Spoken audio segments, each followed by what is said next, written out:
Ma femme a annoncé lors de la fête d'anniversaire, 6 ans de mariage. J'ai ajouté fort, étage 3 mois à coucher avec mon frère. La salle s'est figée. Ses parents se sont effondrés. Sa sœur m'a offert son soutien. Je suis donc parti avec sa sœur. La salle de banquet était remplie de visages que je connaissais depuis 6 ans. Les parents de ma femme avaient fait les choses en grand pour notre fête d'anniversaire. Des nappes blanches. Des centres de table avec des roses et une foutue fontaine à champagne. Sa mère préparait cela depuis des mois. Je me tenais près du fond. Je sirotais une bière. Je la regardais animer la salle. Elle était douée pour ça. Elle souriait. Elle serrait les gens dans ses bras. Elle jouait la fille parfaite et la femme dévouée. 6 ans de pratique la rendaient convaincante. Son père a fait teinter son verre et la salle s'est tue. C'était l'heure des discours. Ma femme s'est avancée avec un grand sourire. Sa mère s'est tamponné les yeux avec un mouchoir. Elle était déjà émue. Je veux juste remercier tout le monde d'être ici ce soir. Elle a commencé avec une voix chaleureuse et douce. 6 ans de mariage avec cet homme merveilleux et je ne pourrais pas être plus heureuse. La foule a applaudi. Certaines personnes m'ont souri. Je n'ai pas rendu le sourire. Elle a continué. Elle préparait une conclusion sentimentale mais j'en avais assez entendu. J'ai posé ma bière et j'ai marché vers l'avant. Ses yeux se sont légèrement écarquillés quand elle m'a vu approcher. Elle pensait probablement que j'allais ajouter mes propres mots touchants. J'ai pris le microphone de sa main. La salle est devenue silencieuse et curieuse. 6 ans de mariage. J'ai dit en laissant flotter cela dans l'air. Étage 3 mois à coucher avec mon frère. L'effet a été immédiat. Son visage est devenu blanc. Quelqu'un a halté. Le verre de champagne de son père a glissé de sa main et s'est brisé sur le sol. Sa mère a fait un bruit d'étouffement et s'est agrippée à la table pour se soutenir.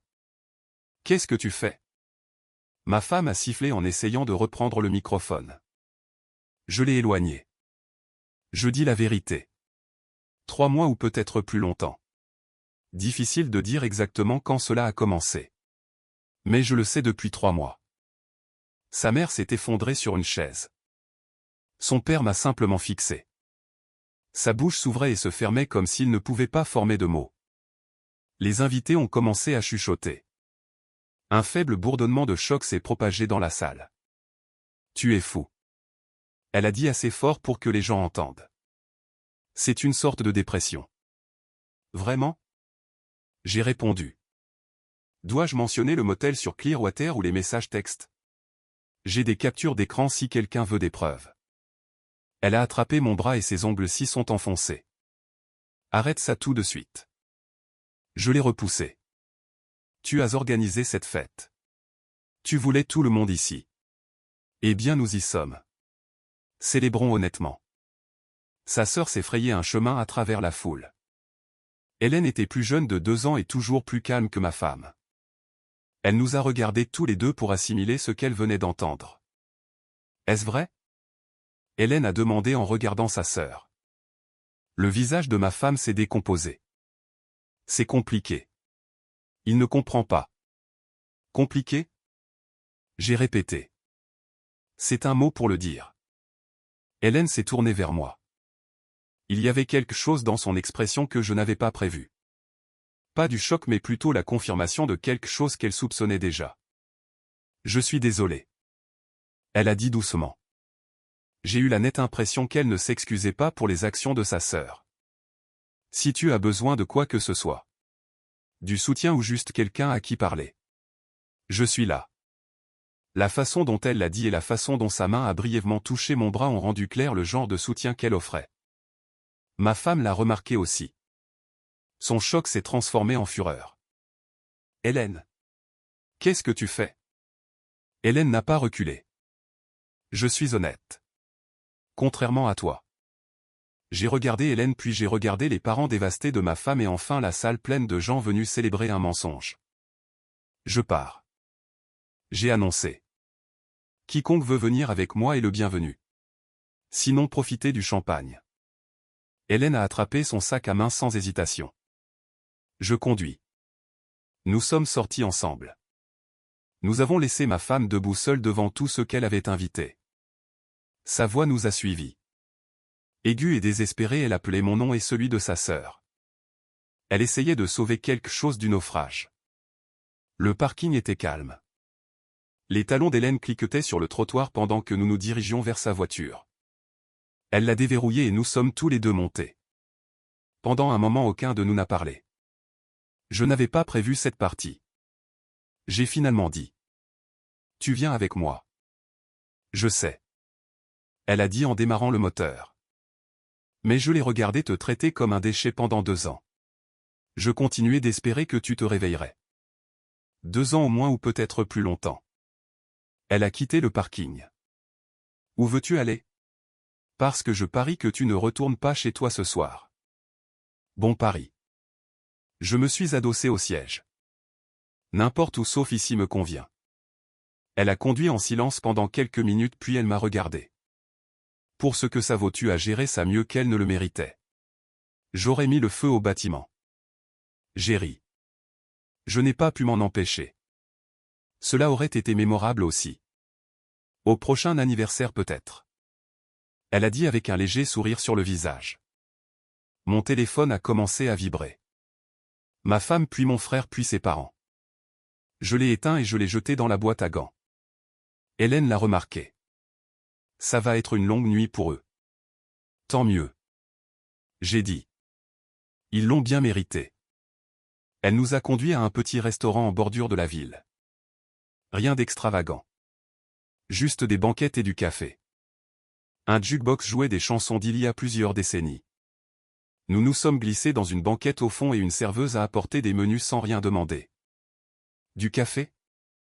Elle a demandé. Du whisky serait mieux mais le café fera l'affaire. J'ai répondu. Hélène a commandé la même chose.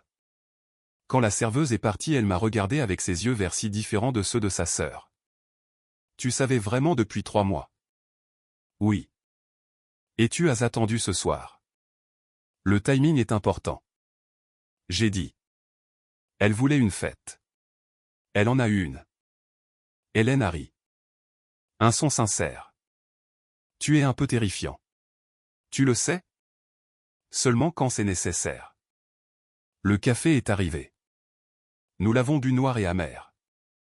Et pour la première fois en 3 mois j'ai eu l'impression de pouvoir respirer correctement. Le poids de garder ce secret et de planifier ce moment avait été écrasant. Maintenant c'était fait.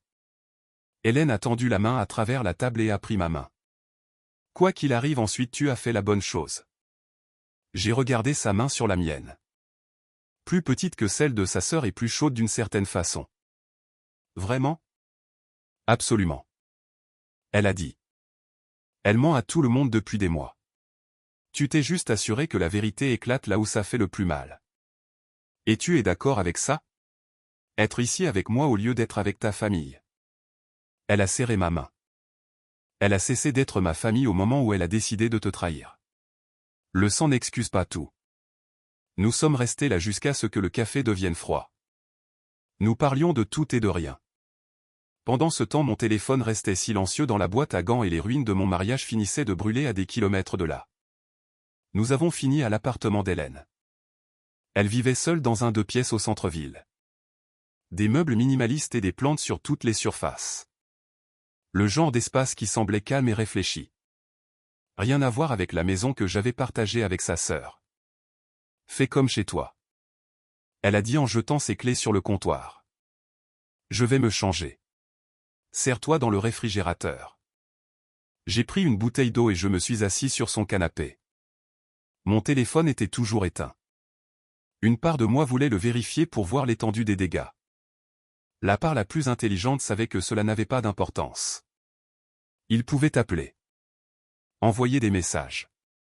Crier dans le vide. Je n'allais pas répondre. Hélène est revenue vêtue d'un jean et d'un pull ample. Ses cheveux étaient détachés. Elle avait l'air plus jeune ainsi et moins formelle. Elle s'est assise à côté de moi en repliant ses jambes sous elle. Alors. Elle a dit. Comment l'as-tu découvert? J'ai bu une gorgée. J'ai remarqué qu'elle commençait à se doucher dès qu'elle rentrait du travail. Avant ça, elle rentrait chaque jour pour se plaindre de sa journée et dîner. Soudainement, l'hygiène est devenue urgente. Hélène a hoché la tête en écoutant. Ensuite, il y a eu les messages. Elle recevait un message et souriait. Mais quand je demandais qui c'était, elle répondait que c'était pour le travail. Personne ne sourit comme ça pour des courriels professionnels. J'ai vérifié son téléphone une nuit pendant qu'elle dormait. Des messages supprimés, mais elle n'a pas été assez prudente. Certains étaient encore dans la corbeille. Laisse-moi deviner. Hélène a dit. Elle a oublié que les téléphones gardent les éléments supprimés pendant 30 jours. Exactement. J'ai posé mon nom. Les messages étaient assez clairs. Beaucoup de j'ai hâte de te voir et de la nuit dernière étaient incroyables. Ça m'a rendu malade, mais je ne l'ai pas confronté. J'avais besoin d'être sûr. Alors tu l'as suivi. 2 fois. Les 2 fois au même hôtel. Le camion de mon frère était garé là. La 2e fois, j'ai pris des photos. Pas parce que j'avais besoin de preuves pour moi-même. Mais parce que je savais qu'elle nierait tout. La mâchoire d'Hélène s'est crispée. Depuis combien de temps fait-il ça? 3 mois, que je peux confirmer. Ça pourrait être plus long. Je l'ai regardé. Tu as dit que tu avais remarqué qu'elle me traitait mal depuis 2 ans. Que as-tu vu? Elle a hésité en choisissant ses mots. La façon dont elle te rejetait devant les gens. Faire des blagues à tes dépens. Agir comme si passer du temps avec toi était une corvée. Je continuais de penser que tu allais lui faire une remarque, mais tu ne l'as jamais fait. Je l'ai fait en privé. Elle s'excusait. Elle promettait de faire mieux. Puis elle faisait la même chose une semaine plus tard. Ça lui ressemble bien. Hélène a dit doucement. Elle a toujours été douée pour dire ce que les gens veulent entendre. Ça ne veut pas dire qu'elle y croit. Mon téléphone a vibré dans ma poche. Je l'avais rallumé par habitude. Hélène l'a regardé. Tu veux que je vérifie? Elle a proposé. Vas-y. Elle l'a pris en faisant défiler l'écran. 43 appels manqués. Ton frère. Ta femme. Ses parents. Plusieurs messages vocaux. Elle a continué à lire. Oh. C'est bon ça. Le message de ton frère dit que vous devez parler et que ce n'est pas ce que tu penses. Qu'est-ce que ça pourrait être d'autre? Il est créatif. Je lui accorde ça. Elle m'a rendu le téléphone. Ces messages à elle sont basiquement des variations de « s'il te plaît appelle-moi et nous pourrons arranger ça ». Sa mère a envoyé 5 messages demandant ce qui s'est passé et si tu vas bien. Sa mère s'est effondrée quand je l'ai dit. As-tu vu ça? Difficile à rater. Hélène s'est adossée. Elle va se blâmer. Penser qu'elle a élevé une fille terrible. Elle a élevé une fille terrible. Hélène n'a pas contesté. Et pour ton frère? Quelle va être son excuse? Peu importe. Quoi qu'il dise, cela ne justifiera pas ça. Je l'ai regardé. Est-ce que ça te dérange que j'ai exposé ça devant tout le monde? Non. Elle a dit immédiatement. Elle s'est embarrassée toute seule. Tu t'es juste assuré que tout le monde le sache. Il y a une différence. Mon téléphone a vibré à nouveau. Cette fois, c'était un appel de mon frère. Hélène a vu l'écran et a haussé un sourcil. Réponds. Elle a dit. Mets le haut-parleur. Je veux entendre ça. Je l'ai fait. Quoi? D'où Jésus enfin? Mon frère a dit. Sa voix était tendue et stressée. Qu'est-ce que tu as fait, bon sang? J'ai dit la vérité. Tu as un problème avec ça. Tu l'as humilié devant toute sa famille. Tu ne pouvais pas gérer ça comme un adulte. J'ai ri. Hélène a couvert sa bouche pour essayer de ne pas se joindre à moi. Comme un adulte. C'est riche venant de toi. Écoute, je sais que tu es contrarié, mais tu ne comprends pas la situation. Alors explique-la. J'ai le temps. Il y a eu un silence. Il cherchait désespérément des mots qui rendraient cela acceptable. C'est juste arrivé. Nous ne l'avons pas planifié. Les choses entre vous deux n'allaient pas bien et elle avait besoin de quelqu'un à qui parler. Alors tu as couché avec elle. C'est plus compliqué que ça. Non. J'ai dit avec une voix plus dure maintenant. C'est en fait assez simple. Tu es mon frère. Elle est ma femme. Vous avez tous les deux fait un choix. Maintenant vous devez faire face aux conséquences. Elle t'aime. Il a essayé. C'était juste une erreur. Hélène a émis un son dégoûté. Mon frère l'a entendu. Qui est là? Il a demandé. Un silence de la part d'Hélène. Puis elle a parlé plus doucement. Sa sœur est là. Oui. Elle a offert son soutien. Contrairement à toi. C'est n'importe quoi. Tu le sais, n'est-ce pas? Tu vas vers sa sœur maintenant. J'ai une conversation avec quelqu'un qui n'est pas un menteur. C'est un concept novateur, je sais. Il a commencé à dire autre chose mais j'ai raccroché. Hélène m'observait avec un léger sourire sur le visage. Tu as apprécié ça? Elle a dit. Un petit peu. Elle s'est rapprochée. Son épaule touchait la mienne. Pour ce que ça vaut, tu gères ça mieux que la plupart des gens. J'ai vu des hommes s'effondrer complètement pour moins que ça. S'effondrer ne résout rien. La colère si. Quand elle est concentrée. C'est ce qu'était cette soirée? De la colère concentrée. C'est exactement ça. Je me suis tourné pour la regarder correctement. Pourquoi es-tu vraiment ici, Hélène?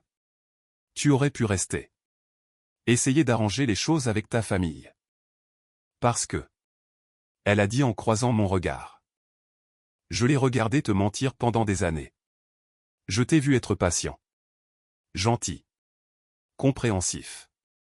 Et elle a tout jeté pour des frissons dont marcher avec ton frère. Ce n'est pas quelqu'un que je veux défendre. Même si c'est ta sœur. Surtout parce que c'est ma sœur. Je sais de quoi elle est capable. La main d'Hélène a retrouvé la mienne.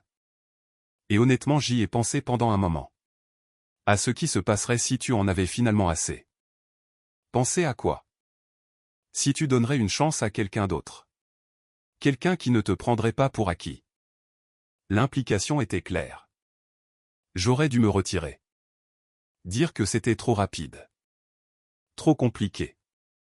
Au lieu de cela, je suis resté exactement là où j'étais. C'est une question dangereuse. J'ai dit. Le danger me va. Elle a répondu. Mon téléphone a vibré à nouveau. Un autre appel de ma femme. Nous l'avons ignoré tous les deux. Dehors la ville bourdonnait avec le trafic nocturne. Des gens vivaient leur vie.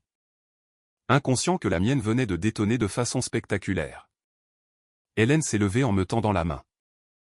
Allez. Tu dors dans la chambre d'amis ce soir. Demain nous verrons les prochaines étapes. Mais ce soir tu vas te reposer sans te demander qui te ment. J'ai pris sa main et je me suis levé. Merci. Ne me remercie pas encore. Elle a dit. Quand elle découvrira que je t'aide, les choses vont empirer avant de s'améliorer.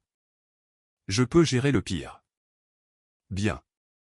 Hélène a dit en serrant ma main. Parce que j'ai le sentiment qu'elle ne fait que commencer.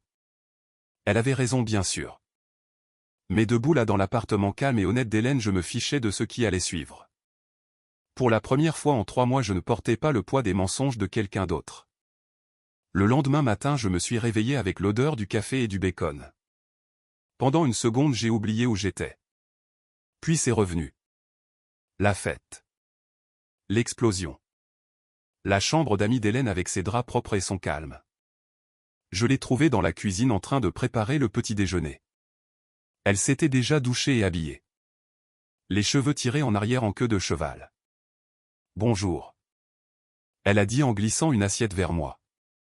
Je me suis dit que tu aurais besoin d'énergie pour ce que cette journée te réserve. Tu n'étais pas obligé de faire ça. J'en avais envie. Elle a versé 2 tasses de café. En plus, je parie que tu n'as pas mangé depuis hier après-midi. Elle avait raison. Je me suis assis et j'ai mangé pendant qu'elle s'appuyait contre le comptoir en me regardant. Ton téléphone n'a pas arrêté de vibrer toute la matinée. Elle a dit. Je l'ai mis dans le salon pour qu'il ne te réveille pas. J'ai vérifié l'heure. 9h30. Combien d'appels? J'ai arrêté de compter à 15. Elle a siroté son café. Ta femme s'est pointée ici vers minuit. J'ai levé les yeux. Quoi? Elle a tambouriné à la porte en hurlant ton nom. Je n'ai pas répondu. Elle est partie après 10 minutes mais pas avant de m'avoir traité de tous les noms auxquels elle pouvait penser. L'expression d'Hélène n'a pas changé. Les caméras de sécurité ont tout filmé. Le gérant de l'immeuble a déjà déposé une plainte. Elle sait que tu m'aides. Évidemment. Hélène a posé sa tasse. Ma mère a appelé aussi. Elle voulait savoir pourquoi j'étais parti avec toi et si je comprenais ce que je faisais à la famille. Je lui ai dit que la famille s'était détruite toute seule sans mon aide. Qu'a-t-elle dit? Elle m'a raccroché au nez. Hélène a haussé les épaules. Ils s'en remettront ou pas. Pour l'instant je suis plus préoccupé par ce que tu vas faire. J'ai fini de manger et j'ai repoussé l'assiette. Demandez le divorce aujourd'hui si possible. Tu as un avocat? Pas encore. Elle a sorti son téléphone et a fait défiler ses contacts. Mon ami Harold travaille dans un cabinet au centre-ville. Droit de la famille. Il est bon et il ne te jugera pas pour les circonstances. Peux-tu m'envoyer ses coordonnées? C'est déjà fait. Elle m'a regardé attentivement. Et la maison? Tes affaires. Je devrais y retourner un jour. Récupérer mes vêtements. Mes documents et tout ce qui est important. Tu veux de la compagnie? Tu es sûr de vouloir être impliqué là-dedans? Hélène s'est approchée et s'est assise en face de moi. Je suis déjà impliqué. Et honnêtement j'attendais que quelqu'un lui tienne tête depuis des années. Autant être là quand tu finiras le travail. Mon téléphone a sonné depuis le salon. Hélène s'est levée et a vérifié. Ton frère encore. 3e appel ce matin. Laisse-le continuer à appeler. Elle est revenue avec le téléphone et l'a posé devant moi. Tu devrais le bloquer. Ainsi qu'elle. Au moins pour l'instant. Tu as probablement raison. Je l'ai pris et j'ai commencé à bloquer les numéros. Ma femme. Mon frère. Ses parents. Chaque action ressemblait à couper un cordon. Hélène regardait. Qu'est-ce que ça fait? Plus propre. Bien. Elle s'est levée. Habille-toi. Nous allons chez toi pour récupérer tes affaires. Mieux vaut le faire maintenant pendant qu'elle est probablement encore chez ses parents. 30 minutes plus tard nous nous sommes arrêtés devant la maison pour laquelle je payais un loyer depuis 3 ans. Hélène s'est garée dans la rue et nous sommes tous les deux descendus. L'endroit semblait normal et calme. Aucun signe de la voiture de ma femme. J'ai déverrouillé la porte. À l'intérieur tout était exactement comme je l'avais laissé la veille au matin. La tasse de café toujours dans l'évier. Le courrier sur le comptoir. La normalité de tout cela semblait surréaliste après tout ce qui s'était passé. Hélène a pris des boîtes dans sa voiture. De quoi as-tu besoin? Vêtements. Ordinateur portable. Documents importants. Tout le reste peut rester. Nous avons travaillé efficacement. J'ai emballé mes vêtements pendant qu'Hélène rassemblait des documents dans le classeur. Acte de naissance. Déclaration de revenus. Relevé bancaire. Elle était minutieuse. Elle vérifiait chaque tiroir.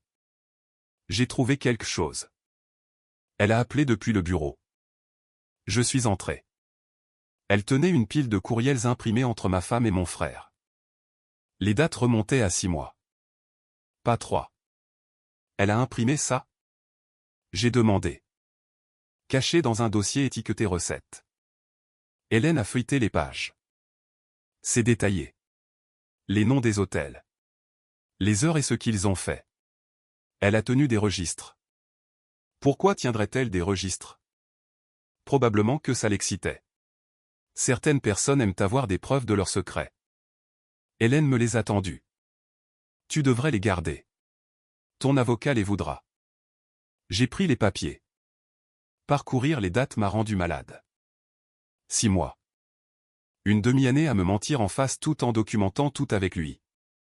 Ça va? Hélène a demandé. Oui. J'ai plié les papiers et je les ai rangés dans la sacoche de mon ordinateur.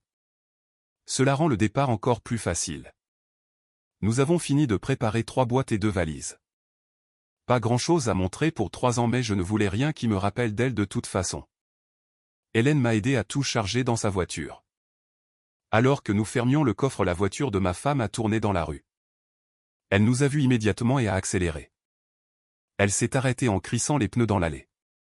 Elle a bondi de la voiture. Le visage taché par les larmes et les cheveux ébouriffés. « Qu'est-ce que tu fais ?»« Je récupère mes affaires. » J'ai dit calmement. « Tu ne peux pas simplement partir. Nous devons parler de ça. » Hélène a fermé la porte de sa voiture et a contourné pour se tenir à côté de moi.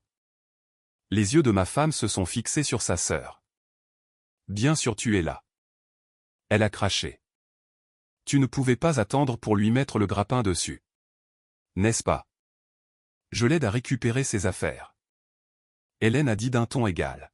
« Une chose dont tu as perdu le droit de te plaindre quand tu as couché avec son frère. Tu ne sais rien de notre mariage. » J'en sais assez. Hélène a croisé les bras. « Je sais que tu le trompes depuis 6 mois et pas 3. Nous avons trouvé tes courriels imprimés. Très minutieux de ta part. » Le visage de ma femme est devenu blanc. « Vous avez fouillé dans mes affaires. »« Tes affaires ?» J'ai demandé. « Dans la maison pour laquelle je paie le loyer. »« C'est notre maison. »« Plus maintenant. » J'ai marché vers la voiture d'Hélène. « Le bail est à mon nom. Tu as 30 jours pour trouver un autre endroit où vivre. » Elle s'est précipitée en avant. Elle a attrapé mon bras. « S'il te plaît. Nous pouvons arranger ça. J'ai fait une erreur. » Je me suis dégagé. Une erreur, c'est oublier d'acheter du lait. Ça, c'était un choix. De multiples choix sur 6 mois. Je t'aime. Elle a dit avec la voix brisée. Non. Tu ne m'aimes pas. Tu aimes ce que je fournis. Il y a une différence. Hélène a ouvert la portière de la voiture pour moi. Ma femme a essayé de la bloquer mais Hélène s'est interposée entre nous. Bouge. Hélène a dit doucement. Tu vas vraiment détruire notre famille pour ça? Ma femme a demandé à sa sœur. Tu l'as détruite toi-même. Je ne fais juste pas semblant du contraire. Ma femme nous a regardés tous les deux. Désespérés. Maman et papa sont dévastés. Ils veulent que nous nous asseyions tous et que nous parlions. Dis-leur que j'ai fini de parler. Je suis monté dans la voiture. Hélène a fermé la porte et a contourné pour aller du côté conducteur. Ma femme l'a suivi. Tu fais une erreur. Il va réaliser ce que tu fais et il te quittera aussi.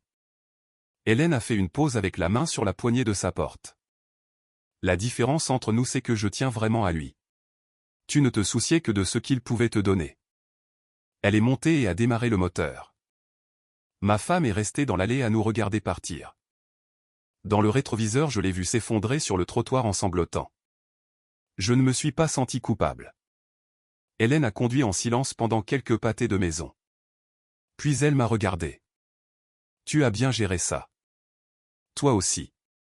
Elle va rendre ça difficile. Tu le sais, n'est-ce pas?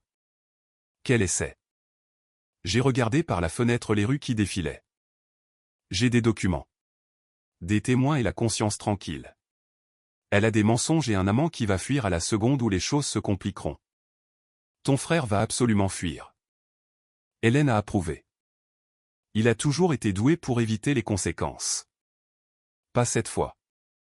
Elle a souri légèrement. Non. Pas cette fois. Nous avons conduit jusqu'au bureau de Harold au centre-ville. C'était un homme grand dans la quarantaine. Grisonnant sur les tempes avec le genre d'attitude calme qui vous donne immédiatement confiance en lui. Il a tout écouté sans interrompre. Quand j'ai fini, il s'est adossé à sa chaise. C'est simple. Il a dit. Infidélité documentée. Votre nom sur le bail. Pas d'enfant. Nous pouvons déposer le dossier aujourd'hui et vous serez divorcé dans quelques mois. Qu'en est-il de ces revendications sur la maison ou mes revenus? Elle n'a aucun droit sur la propriété en location puisque le bail est à vous. La division des revenus dépend de la façon dont les actifs ont été gérés pendant le mariage.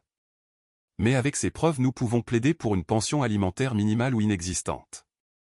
Quand pouvons-nous commencer? Harold a sorti des formulaires immédiatement. Signez ici. Ici et ici. Je vais déposer ceci cet après-midi. Vous recevrez des copies et elle aussi. J'ai signé. Hélène observait depuis la chaise à côté de moi. Quand nous avons terminé, Harold nous a accompagnés à la porte. Attendez-vous à ce qu'elle conteste. Personne n'aime être exposé comme un tricheur et surtout publiquement. Tant mieux. J'ai dit. Je suis prêt. Nous avons quitté son bureau et sommes remontés dans la voiture d'Hélène. Elle a commencé à conduire mais ne s'est pas dirigée vers son appartement. Où allons-nous? J'ai demandé. Déjeuner. Tu dois manger. Et je connais un endroit où nous ne croiserons personne qui était à cette fête. Elle m'a emmené dans un petit restaurant de l'autre côté de la ville. Le genre d'endroit avec des banquettes en vinyle rouge et des menus plastifiés. Nous avons commandé des hamburgers et des frites. Nous avons mangé tout en faisant des plans pour les prochaines semaines. Tu peux rester avec moi aussi longtemps que tu en as besoin. Hélène a dit. La chambre d'amis est à toi. J'apprécie mais je devrais trouver mon propre endroit bientôt. Pourquoi se précipiter? À moins qu'être avec moi soit un problème. Ce ne l'est pas. J'ai croisé son regard. C'est un peu le problème. Ça va vite. Elle a tendu la main à travers la table et a pris la mienne. Nous n'avons pas besoin de définir quoi que ce soit pour le moment. Mais je pensais ce que j'ai dit la nuit dernière. Je t'ai vu être une bonne personne pendant des années. Si tu veux explorer ce qu'il y a entre nous, je ne vais nulle part. J'ai serré sa main. D'accord. D'accord. Elle a répété en souriant. Mon téléphone a vibré. Un message de Harold. Les papiers du divorce étaient déposés. Ma femme serait signifiée dans les 48 heures. Cela se produisait. La fin que je planifiais depuis le jour où j'avais trouvé ces messages était enfin en marche. Et assis en face d'Hélène, je ne me sentais pas triste à ce sujet. Je me sentais libre. 3 jours après le dépôt, mon frère s'est présenté à l'immeuble d'Hélène. Le portier a appelé et je lui ai dit de le laisser monter. Hélène a haussé un sourcil. Tu es sûr de ça? Elle a demandé. Autant en finir avec ça. Quand il a frappé, j'ai ouvert la porte mais je ne l'ai pas invité à entrer. Il avait l'air terrible. Mal rasé. Des cernes sous les yeux. La chemise froissée. Pouvons-nous parler? Il a demandé. Tu as 5 minutes. Il a regardé au-delà de moi vers Hélène assise seule sur le canapé. Non. Quoi que tu aies à dire, tu peux le dire devant elle. Il s'est déplacé inconfortablement. Écoute, je sais que j'ai fait une erreur mais mettre fin à toute notre relation pour ça semble extrême. J'ai ri. J'ai vraiment ri. Extrême? Tu as couché avec ma femme pendant 6 mois. C'est plutôt extrême. Ce n'était pas personnel. Comment coucher avec ma femme n'est-il pas personnel? Il a passé la main dans ses cheveux. Je veux dire qu'il ne s'agissait pas de te blesser. C'est juste arrivé. Nous avons connecté et les choses ont dégénéré. Hélène a parlé depuis le canapé. Avez-vous connecté avant ou après que tu saches qu'elle était mariée à ton frère? Il lui a lancé un regard noir. Cela ne te concerne pas. Je fais en sorte que cela me concerne. Elle a dit calmement. J'ai croisé les bras. Réponds à la question. Après évidemment, mais vous aviez des problèmes tous les deux. Elle m'a dit que vous ne vous parliez presque plus et que tu étais distant. Alors tu as cru son histoire larmoyante et tu as décidé d'être le héros. J'étais un ami. Les amis ne couchent pas avec la femme de leur frère. Je me suis rapproché. Tu veux savoir ce qui est drôle? Elle a gardé des copies imprimées de vos messages et des descriptions détaillées de tout ce que vous faisiez ensemble. Je les ai donnés à mon avocat. Son visage est devenu pâle. Quoi? 6 mois de preuves. Les noms des hôtels. Les dates et les heures. Très minutieux. Je l'ai regardé assimiler cela. Pensais-tu qu'elle garderait ça secret? Que tu pourrais t'en sortir indemne? Je n'y ai pas pensé. C'est ton problème. Tu ne penses jamais. Je me suis appuyé contre le cadre de la porte. Comment se passe le travail au fait? J'ai entendu dire que certaines personnes avaient découvert ce que tu as fait. Il a serré la mâchoire. Papa l'a dit à tout le monde à l'atelier. Maintenant plus personne ne me parle. Les conséquences sont difficiles, n'est-ce pas? Tu apprécies ça. Il a dit amèrement. Un petit peu oui. J'ai haussé les épaules. Tu as détruit mon mariage et tu attendais quoi? Que je te pardonne et que je passe à autre chose comme si de rien n'était. Nous sommes frères. Nous sommes frères au temps passé. Je me suis redressé. Voici comment cela fonctionne. Tu ne m'appelles pas. Tu ne m'envoies pas de message. Tu ne te pointes plus ici. Si je te vois dans la rue, je changerai de trottoir. C'est fini. C'est tout. Tu m'exclus juste comme ça? Tu t'es exclu toi-même quand tu as fait ton choix. Je ne fais que le rendre officiel. Il a regardé au-delà de moi vers Hélène à nouveau. Et tu es d'accord avec ça? L'aider à détruire toute sa famille. Hélène s'est levée et s'est dirigée vers la porte. Sa famille s'est détruite toute seule. Je suis juste là pour ce qui vient après. L'expression de mon frère s'est durcie. Vous vous méritez tous les deux. Merci, j'ai dit. Maintenant pars. Il est resté là un moment de plus comme s'il allait dire autre chose. Puis il s'est retourné et est parti. J'ai fermé la porte et je l'ai verrouillée. Hélène a touché mon épaule. Tu vas bien? Mieux que ce que je pensais. Je me suis tourné vers elle.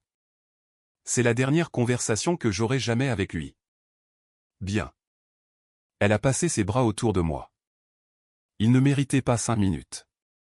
Probablement pas, mais maintenant je sais qu'il souffre aussi. Ça aide. Mon téléphone a vibré. Un message de Harold. Ma femme avait été signifiée. Son avocate avait déjà pris contact pour demander une réunion afin de discuter des termes de l'accord. Elle essaie de négocier. J'ai dit en montrant le message à Hélène. Bien sûr qu'elle le fait. Qu'est-ce que tu vas faire? Dire à Harold de procéder avec les termes originaux. Elle n'obtient rien d'autre que ce qui est légalement requis. Ce qui basé sur les preuves est pratiquement rien. Hélène a souri. Tu ne vas vraiment pas lui céder un pouce, n'est-ce pas? Pourquoi le ferais-je? Elle a eu 6 mois pour réfléchir aux conséquences. Maintenant elle va les vivre. Elle m'a embrassé alors. Doucement et délibérément. Quand elle a reculé, elle souriait toujours. J'aime cette version de toi. Quelle version? Celle qui n'accepte le manque de respect de personne. Il m'a fallu assez de temps pour le trouver. Mieux vaut tard que jamais, a-t-elle dit. Dehors le soleil se couchait sur la ville. Quelque part ma femme était probablement en train de lire les papiers du divorce et de réaliser qu'elle avait tout perdu. Mon frère était assis seul et coupé de sa famille et de ses amis. Et moi j'étais ici dans l'appartement d'Hélène en train de planifier un avenir qui n'incluait aucun d'eux. Pour la première fois en 6 mois j'avais l'impression de pouvoir respirer. 2 mois plus tard la réunion de conciliation a eu lieu. Harold avait insisté pour une division minimale puisque nous avions gardé des comptes bancaires séparés. L'infidélité était documentée. L'avocate de ma femme a essayé de plaider pour une compensation pour détresse émotionnelle. Harold a coupé court à cela rapidement. Nous nous sommes rencontrés dans une salle de conférence au centre-ville. Ma femme était assise en face de moi avec son avocate. Une femme d'âge moyen nommée Mademoiselle Puy. Elle avait l'air contrariée de devoir défendre une tricheuse évidente. Ma femme avait perdu du poids avec des cernes sous les yeux et les cheveux tirés en arrière. Elle refusait de me regarder directement. Ma cliente est disposée à accepter une rupture nette. Mademoiselle Puy a commencé. Pas de pension alimentaire et une division égale des actifs partagés. Ce qui correspond aux meubles de la propriété en location. Les meubles que j'ai payés. J'ai dit. Harold a levé la main. Mon client est disposé à la laisser prendre ce qu'elle veut de la propriété à condition qu'elle les retire dans un délai de 2 semaines et rende les clés. Mademoiselle Puy a hoché la tête. Acceptable. Ma femme a finalement parlé. Qu'en est-il de la voiture? Quelle voiture?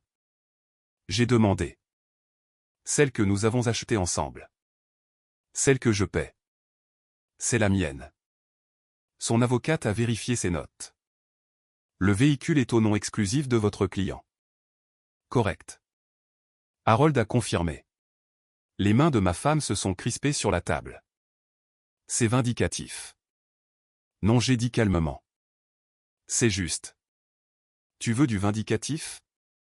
J'aurais pu envoyer ces courriels imprimés à ton lieu de travail. Je ne l'ai pas fait. Elle a levé les yeux brusquement. Tu ne ferais pas ça. Je n'ai pas dit que je ne le ferais pas. J'ai dit que je ne l'ai pas fait. Je me suis adossé. Pour l'instant. Mademoiselle Puis est intervenue. Ma cliente est-elle menacée? Non. Harold a dit calmement. Mon client fait simplement remarquer qu'il a été remarquablement retenu compte tenu des circonstances. La réunion s'est terminée rapidement après cela. Les papiers ont été signés et les termes convenus. Ma femme obtiendrait les meubles. Je garderais tout le reste. Le divorce serait finalisé dans 30 jours. Alors que nous nous levions pour partir, ma femme a attrapé mon bras. Pouvons-nous parler juste une minute? J'ai regardé Harold. Il a hoché la tête et est sorti avec Mademoiselle Puis. Que veux-tu? J'ai demandé. Je suis désolé. Je sais que ça ne veut rien dire maintenant, mais je le suis. Sa voix s'est brisée. J'ai tout perdu.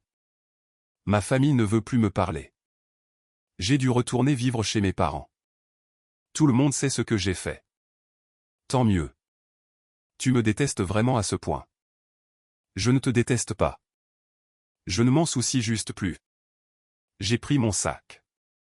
Tu as fait des choix. Tu as documenté ces choix. Maintenant tu vis avec. Et Hélène? Vous êtes ensemble maintenant? Ça ne te regarde pas. C'est ma sœur. C'était ta sœur. Elle a cessé de te considérer ainsi quand tu lui as montré qui tu es. Les yeux de ma femme se sont remplis de larmes. J'espère que vous êtes heureux ensemble. Nous le sommes, j'ai dit. Parce que c'était vrai. Je suis sorti. Harold m'attendait dans le couloir. Tout est réglé. Oui, allons-y. Hélène m'attendait dans sa voiture dehors. Je suis monté et elle a immédiatement demandé. Comment ça s'est passé? C'est fini. 30 jours et je suis officiellement libre. Elle a souri et a commencé à conduire. Où veux-tu aller? À la maison. J'ai dit. Elle m'avait demandé d'emménager officiellement la semaine dernière.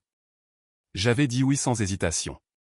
Son appartement était devenu une maison plus rapidement que la maison que j'avais louée pendant 3 ans ne l'avait jamais été. À la maison alors. Elle a dit en prenant ma main. Mon téléphone a vibré. Un message de mon frère. Je l'ai supprimé sans le lire et j'ai bloqué son nouveau numéro. Certaines portes restaient fermées. Hélène m'a regardé. Tu vas bien? Mieux que bien. J'ai serré sa main. Je suis exactement là où je dois être. Elle est entrée dans le parking de notre immeuble. Notre immeuble. Cela semblait encore nouveau mais c'était bien. Nous sommes montés. Nous avons commandé des plats à emporter et nous avons passé la soirée sur le canapé à regarder des films. Normal. Facile et honnête. Tout ce que mon mariage n'avait jamais été.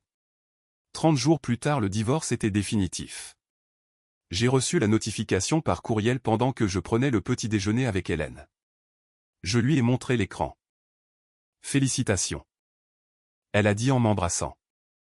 Qu'est-ce que ça fait de recommencer à zéro? C'est bien, a-t-elle dit. Parce que c'est exactement ce que c'est. Et elle avait raison. Ma femme avait déménagé à l'autre bout de la ville. Elle était coupée de sa famille et de ses anciens amis. Mon frère avait quitté son emploi et l'État après que plus personne ne voulait travailler avec lui. Ils avaient tous les deux eu exactement ce qu'ils méritaient. J'avais Hélène.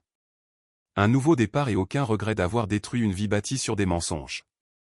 Certaines fins ne sont que de nouveaux départs déguisés. 6 mois après la finalisation du divorce, j'ai croisé ses parents dans une quincaillerie. Ils m'ont vu en premier. Son père a hoché la tête avec raideur et a continué à marcher. Sa mère s'est arrêtée. Elle avait l'air de vouloir dire quelque chose puis elle s'est ravisée et l'a suivi. Je ne les ai pas poursuivis. Je n'avais pas besoin de leur validation ou de leur pardon. Ils avaient choisi de soutenir leur fille malgré tout. C'était leur choix. Hélène et moi allions bien. Mieux que bien. Elle avait obtenu une promotion au travail. Nous avions commencé à parler d'acheter un endroit ensemble. Quelque chose qui serait à nous dès le début et non entaché par les souvenirs de quelqu'un d'autre. Mon ancienne femme avait apparemment déménagé à 2 États de là. Je l'ai appris indirectement par un vieil ami commun qui a ressenti le besoin de me mettre au courant. Elle travaillait dans la vente au détail. Elle vivait seule et était toujours bloquée par la majeure partie de sa famille. Les parents d'Hélène avaient essayé de la contacter à plusieurs reprises pour tenter de recoller les morceaux, mais Hélène les gardait à distance. Ils ont eu des occasions de faire la bonne chose. Elle m'a dit. Ils ont choisi ces mensonges plutôt que la vérité. C'est leur problème. Mon frère n'a jamais repris contact après que j'ai bloqué ses numéros. Aux dernières nouvelles, il travaillait dans la construction quelque part dans le sud. Nous ne nous parlerions plus jamais et cela m'allait très bien. Un soir, Hélène et moi dînions quand elle a abordé le sujet de la fête d'anniversaire. Regrettes-tu parfois la façon dont tu l'as fait? Elle a demandé. Exposer tout publiquement comme ça. J'y ai réfléchi. Non.